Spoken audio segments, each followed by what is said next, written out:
Welcome back, students. Take page number 143. Let's see.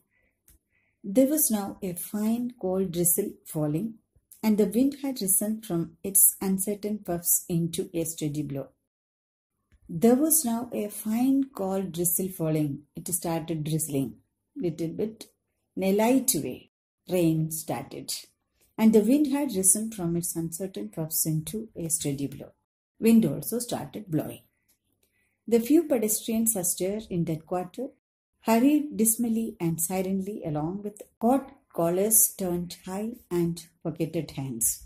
Some pedestrians were there, those who were walking on the road. Astir that in that quarter, those who were moving hurriedly in that quarter with the sad or with the gloomy expression because it started drizzling and they were getting wet and they were not happy with it. And they put their hands in their coat's pocket and raised their collars or put their collars up. And in the door of the hardware store, the man who had come 1,000 miles to fill an appointment, uncertain almost absurdity. And in the door of the hardware store, in front of the hardware store, the man was going on waiting. The man who had come 1,000 miles to fill an appointment, uncertain almost to absurdity. Uncertain almost absurdity means he was not quite sure. That means it is not logical to stand here for long. That's what the author is telling. With the friend of his youth, watched the street and waited. He was going on waiting for the friend. About 20 minutes he waited. How long? 20 minutes. And then a tall man in a long overcoat with the collar turned up to his ears hurried across from the opposite side of the street. 20 minutes he waited, and when all in a sudden he could see a man in a long overcoat with the collar turned up to his ears. The collar of the coat was turned up to his ears. It was raining, drizzling that time, and hurried across from the opposite side of the street. He could see one person. He went directly to the waiting man. Where did he go? He came directly to the waiting man, that is Bob. "Is that you, Bob?" he asked doubtfully. Then after reaching there, he asked, "Is that you, Bob?" He asked. "Is that you, Jimmy Wells?" cried the man in the door. The man asked, "Is that you, Jimmy Wells?" "Bless my heart," exclaimed the new arrival. "Thank God." Bless my heart means it is an expression of happiness. That means thank God, exclaimed the new arrival, grasping both the other's hands with his own. So, shook hand with the other person. "It's Bob, sure as fate. Sure. 100% sure that it's Bob. I was certain I'd find you here if you were still in existence. If you were alive, surely I was quite sure that you will come." Well, 20 years is a long time. 20 years is a long time. The old restaurant is gone, Bob. Old restaurant is demolished and new one came. I wish it had lasted, so we could have had another dinner here. So, if it had been there, we could have had another dinner there. How has the West treated you, old man? How was your life in West? Bully. Bully means excellent. It was very good. It has given me everything I asked for. I led a really luxurious life. It has given me everything I asked it for. You have changed lots, Jimmy. You have changed a lot. I never thought you were so tall by 2 to 3 inches. 2-3 inches height you got. You were not having this much height. I never thought you were so tall by 2 or 3 inches.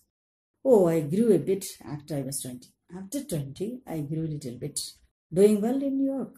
Jimmy, are you doing well in New York? Moderately, I have a position in one of the city departments. In one of the city departments, I have got a job and I am doing well, no problem.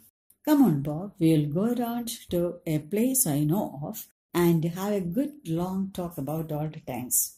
Now, come on, Bob, we'll go around to a place I know of. A place I know, there we will go sit and we'll have a long talk about our old times.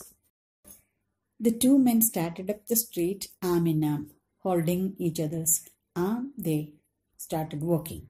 The man from the West, his egotism enlarged by success, was beginning to outline the history of his career. He started telling about his fortunes, what all things he gained, all those things he started telling. He was showing off much. The man from the West, his egotism enlarged by success, was beginning to outline the history of his career.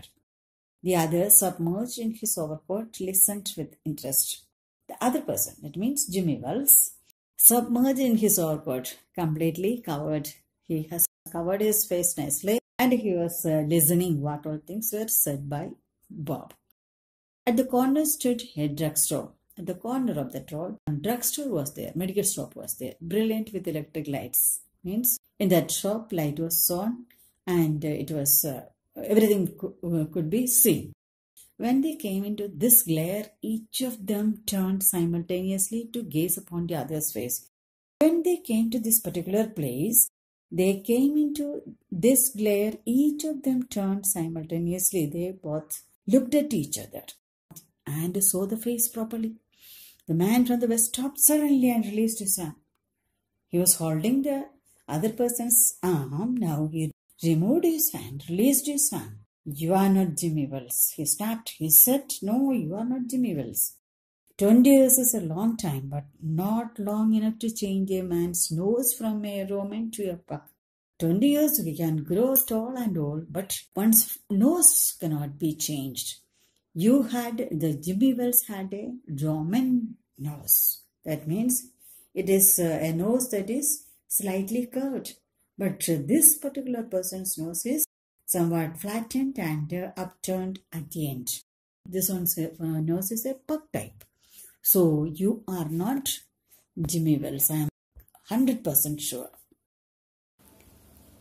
"It sometimes changes a good man into a bad one," said the tall man. The tall man said, "Sometimes changes a good man into a bad one. Good one will become bad.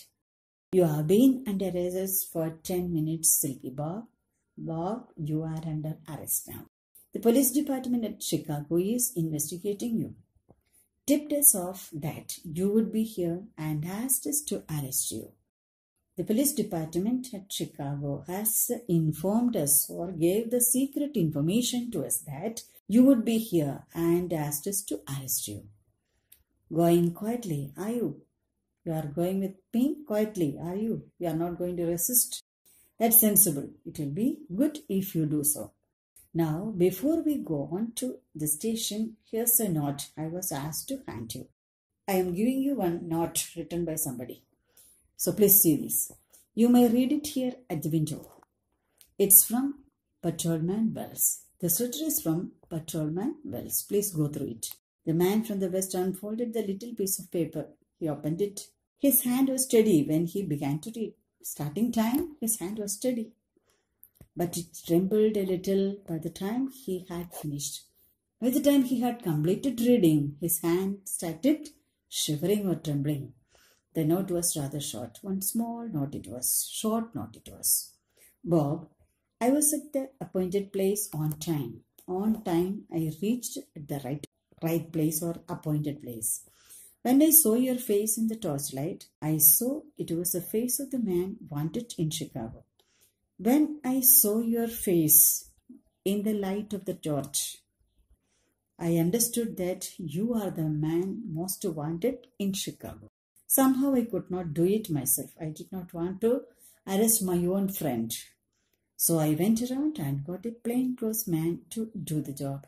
I brought this man, this police officer, to arrest you, Jimmy. So I couldn't do the job myself. So I called another police officer to arrest you, Jimmy." Okay, children?